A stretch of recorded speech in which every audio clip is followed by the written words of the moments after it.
নমস্কার বন্ধুরা, tasty food কিচেনে তোমাদের স্বাগত। এরকম মশালা ফিশ কারি খেতে হলে বন্ধুরা আমার এই রেসিপিটা একবার অন্তত ট্রাই করো। খেতে জাস্ট দারুণ।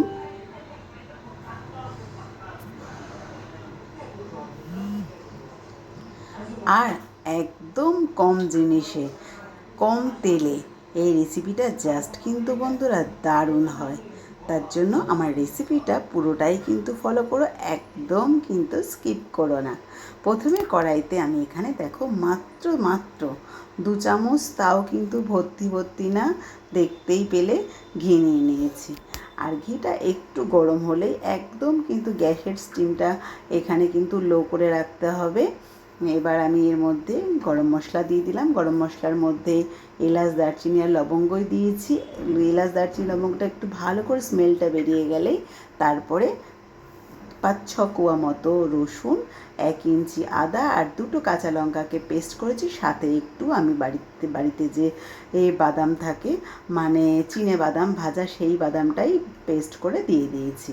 আর একটা বড় সাইজের পেঁয়াজের বেরেস্তা করে রেখেছি। আর এখানে একটা আমি টমেটো পেস্ট দিয়ে দিলাম। একটা টমেটোকে একদম খুব ভালোভাবে পেস্ট করে রেখেছিলাম, সেটা দিয়ে দিলাম। দিয়ে মশলাটাকে কিন্তু কষাচ্ছি খুবই হালকা স্টিমে। হালকা একটু কিন্তু জলও আমি মাঝখানে দিয়ে দিয়েছি। এবার এখানে স্বাদ মতো লবণ, হলুদ আর একটু চিনি, আর দিয়ে দিয়েছি কালারের জন্য কাশ্মীরি লঙ্কার গুঁড়ো। চিনিটা তোমরা স্কিপ করতে পারো, তবে আমি এটাতে একটুখানি চিনি ব্যবহার করেছি শুধুমাত্র কালারের জন্য। দেখো মশলাটা দিয়ে বেশ ভালো করে তেল বেরিয়ে গেছে। এবার আমি দিয়ে দিচ্ছি পেঁয়াজ বাটাটা। যে পেঁয়াজটাকে আমি বেরেস্তার মতো ভেজে রেখেছিলাম সেটাকেই কিন্তু আমি বাটা দিয়ে দিলাম। যেহেতু এখানে খালি মশালা কারি করছি ফিশের, তো একটু মশলাটা যাতে বেশি ঘন হয় তার জন্য কিন্তু এখানে পেঁয়াজটাকে আমি বেটে দিয়েছি। আর এখানে এবার দিয়ে দিলাম 2-3 চামচ মতো টক দইকে ফাটিয়ে। একদম লো ফ্লেমেই কিন্তু আমি রান্নাটা এখন করছি, কারণ মশলাগুলো পুড়ে উঠবে তার জন্য। আর এখানে দেখো আমি রুই মাছ নিয়েছি, তোমরা এটা রুই, কাতলা বা যে কোনো অন্য মাছেও করতে পারো। আমি কিন্তু 5 পিস মাছের জন্য এরকমই মশলা ব্যবহার করেছি। মাছটা বাড়লে কিন্তু মশলাটাও একটু বাড়াতে হবে। এবার এই মাছগুলোকে আমি কিন্তু ভালো করে ধুয়ে রেখেছিলাম।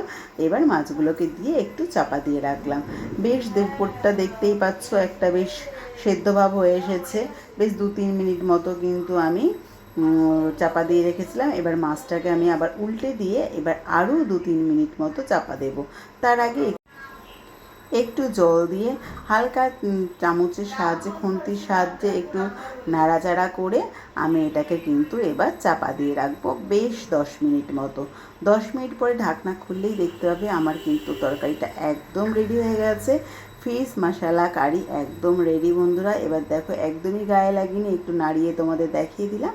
আর মাছগুলোকেও আমি একটু উল্টে দিলাম।